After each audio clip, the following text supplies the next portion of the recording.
এখন আমাদের young generation অনেকেই ট্রেনিংয়ে আসতে চাচ্ছে। আপনি বিভিন্নভাবে সার্টিফাইড, আপনি বিভিন্নভাবে ইন্টারন্যাশনালি রিকগনাইজড। তো আপনি যখন ট্রেনিং করাচ্ছেন, আবার আপনি হচ্ছেন পায়োনিয়ার, আমাদের দেশের ট্রেনিংয়ে একটা বিশাল রেগুলেশন আপনার মাধ্যমে এসেছে।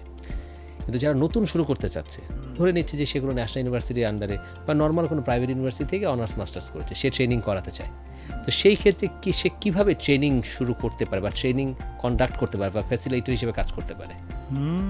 That's the question. ফার্স্ট হচ্ছে ইচ্ছাটাই সবচেয়ে বড়। আমি নিজে অনেক সার্টিফিকেশন করেছি, কিন্তু তার মানে যে সার্টিফিকেশন করতে হবে তা নয় আমি বলবো। কিন্তু আবার ক্রেডিবিলিটি আসবে কোত্থেকে? এক্সপিরিয়েন্স থেকে ক্রেডিবিলিটি অনেক সময় লেগে যেতে পারে কারো।